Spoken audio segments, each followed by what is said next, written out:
Seja bem-vindo ao canal Investidor Cético e neste vídeo vamos falar sobre o comportamento agressivo, talvez um pouco raivoso de algumas sardinhas, alguns pequenos investidores aí que andam se comportando de forma estranha e a gente se vê então depois da vinheta.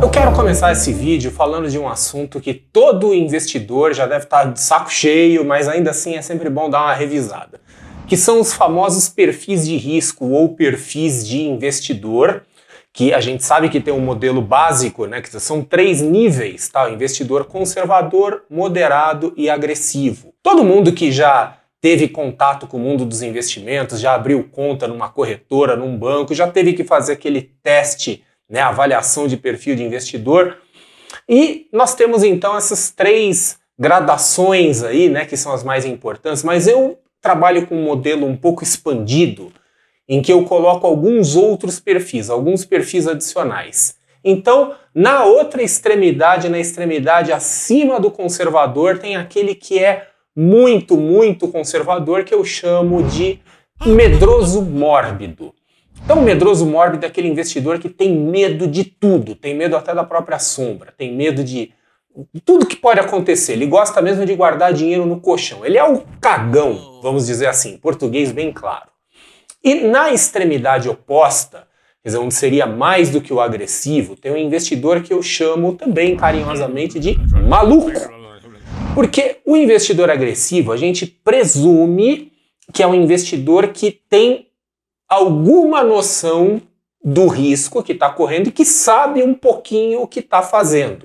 Tá? Então, o investidor agressivo típico é aquele que tem consciência de que ele está abrindo mão da segurança para ter um maior potencial de retorno. Enquanto o investidor maluco é aquele que não tem nenhuma noção do que está fazendo.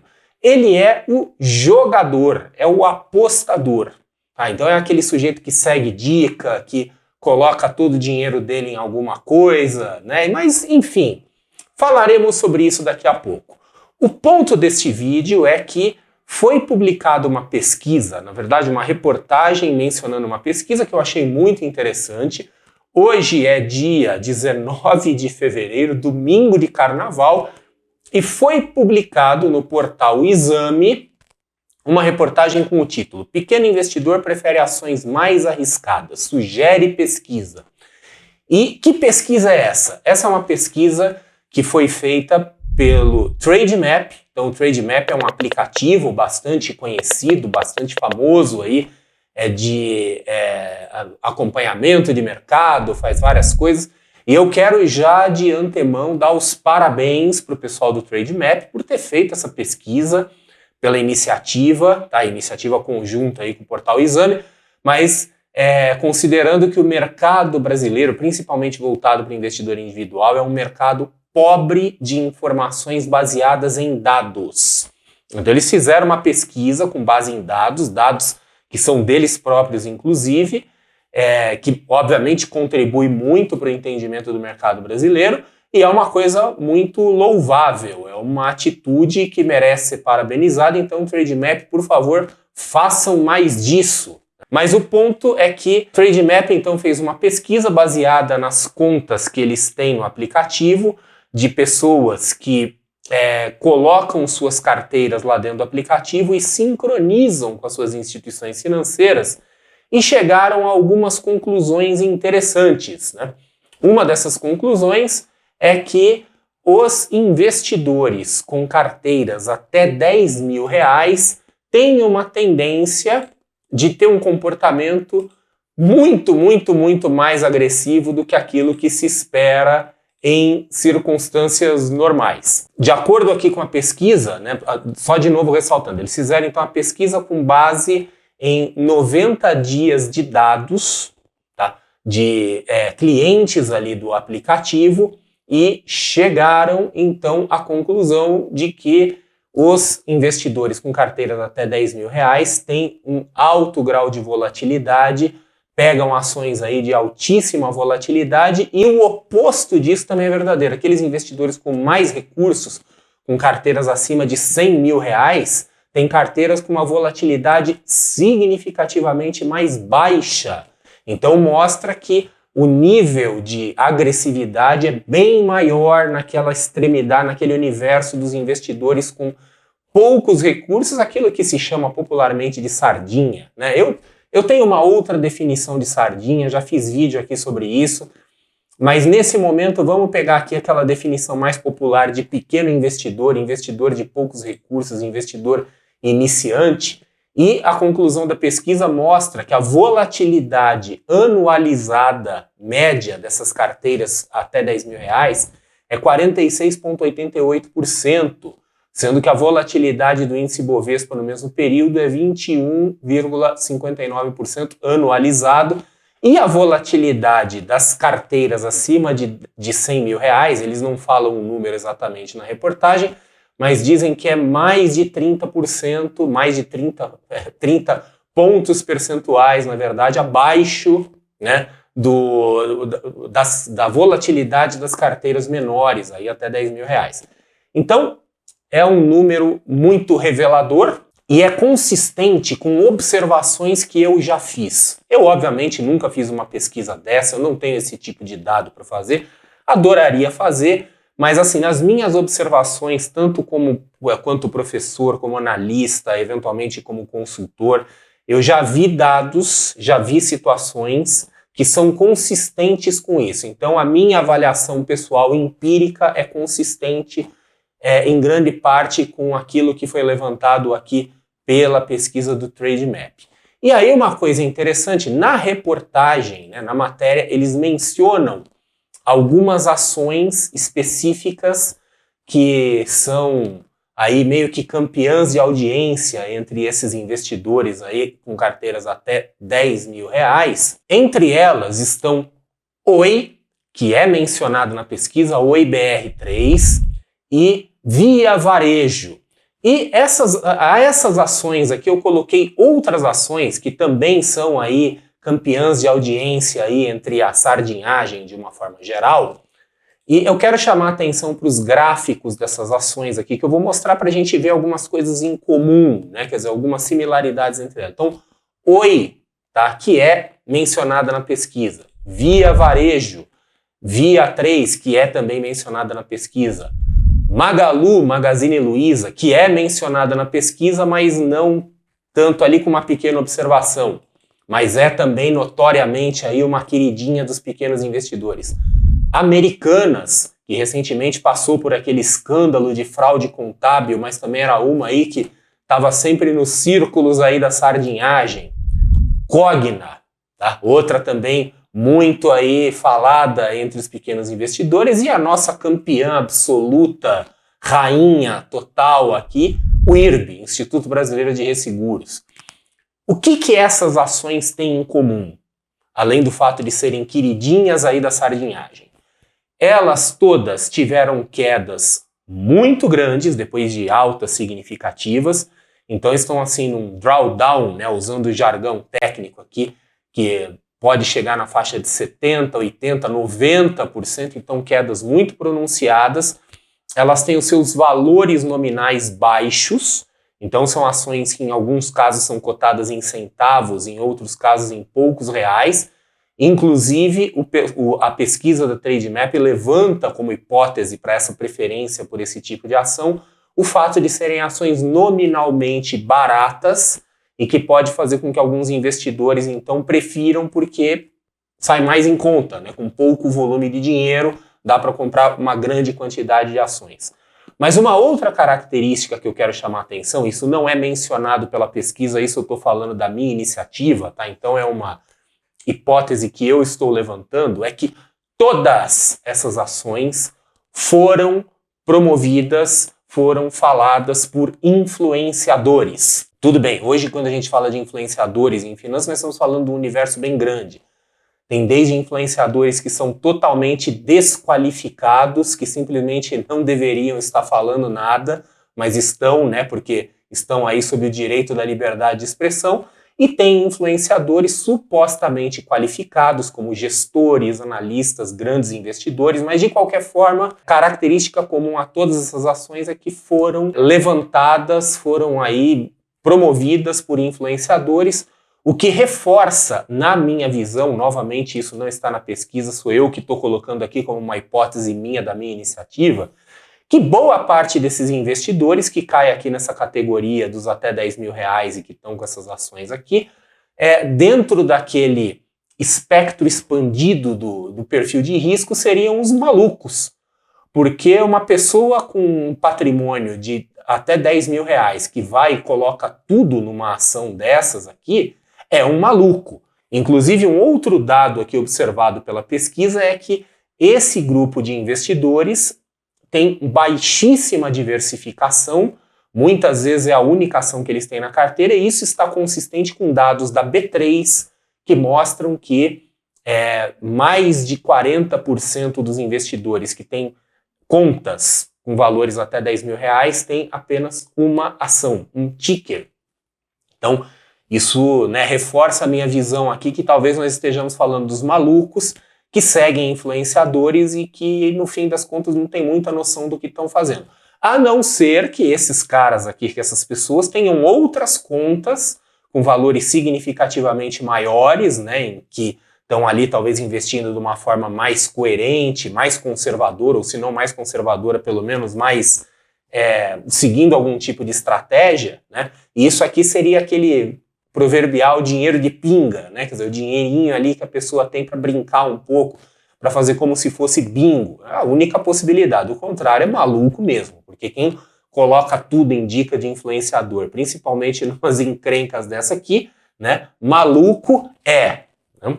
Mas seguindo, outro dado interessante da pesquisa, e indo um pouco para a extremidade oposta, é que em todos os perfis, quer dizer, tanto nas contas até 10 mil quanto contas maiores, uma preferência por ações pagadoras de dividendos. Então, no caso do pessoal com contas até 10 mil reais, esse comportamento de alta agressividade predomina, mas em segundo lugar estaria a preferência por ações pagadoras de dividendos. A matéria até menciona algumas ações que estariam aí dentro dessa preferência, fala em Itaúsa, Taesa, BB Seguridade, Banco do Brasil Seguridade, Petrobras e Banco do Brasil, que são ações tradicionais aí do pessoal que busca as empresas pagadoras de dividendos.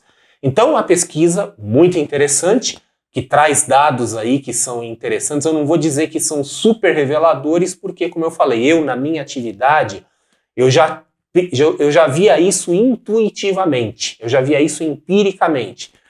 Mas isso aqui ajuda a reforçar, ajuda a dar uma visão melhor. Inclusive, eu quero chamar a atenção de uma coisa, né? Eu, hoje, né, além de professor, todas essas coisas, eu sou analista, eu trabalho para uma casa de análises chamada Carteira do Investidor, e lá também a gente observa algumas coisas, e são coisas que também me intrigam um pouco, né? Porque lá nós temos diversas carteiras, então carteiras de diversos tipos associadas a diversos fatores de risco, então carteira de small caps, carteira de ações de crescimento. E tanto eu quanto o pessoal da carteira do investidor, a gente observa alguns comportamentos. Então carteiras como carteiras de dividendos, carteiras de fundos imobiliários, que seriam aquelas carteiras mais conservadoras do pessoal que busca renda, a gente sabe pelos nossos dados, pelas nossas pesquisas, que mais pessoas seguem aquelas carteiras, seguem na plataforma e também seguem na vida real, reproduzem na sua vida real aquilo que está na carteira. Então pegam a carteira e fazem ela do jeito que ela está. Agora, nas outras carteiras, uma parcela significativamente, não a maioria, mas uma parcela significativa não segue a carteira do jeito que ela está. O que me intriga, porque eu trabalho, por exemplo, na montagem dessas carteiras, algumas delas são carteiras quantitativas que seguem modelos relativamente complexos para otimizar, para buscar a melhor relação entre risco e retorno. Então a pessoa, ao invés de seguir aquilo lá, e são carteiras geradoras de alfa, né, em sua grande maioria são geradores de alfa, ou seja, no jargão das finanças significam que elas rendem mais do que os seus índices de referência, mas ainda assim muita gente gosta de entrar nessa carteira para fazer seleção dentro da seleção. Tá? Então isso reforça a ideia de que muitos investidores, principalmente pequenos investidores, estão adotando aquela visão, aquela postura do ticket de loteria. Isso mostra várias coisas. Uma delas é que talvez haja uma falha de comunicação da própria bolsa, dos próprios educadores e influenciadores, de que pessoas com pouco dinheiro, que têm dificuldade para diversificar, talvez devessem procurar ETFs, ou então carteiras como as nossas, da carteira do investidor, que são feitas para investidores com poucos recursos. Nós temos carteiras que são fáceis de reproduzir com poucos recursos. Ou então isso mostra que o investidor que tem poucos recursos, ele realmente quer entrar na onda do bilhetão de loteria. Talvez aquela impaciência, quer ganhar muito rapidamente. Afinal, a gente não deve condenar quem quer ganhar muita grana rapidamente. Todo mundo quer. O problema é que não dá para fazer isso sem você ter uma grande exposição ao risco. E quando a gente fala de uma pessoa com poucos recursos, ela muitas vezes está colocando tudo que ela tem naquilo lá. Então, esse tipo de comportamento, do comportamento de jogador, a gente volta um pouco à questão do maluco ali, provavelmente explica esse fenômeno. Tá?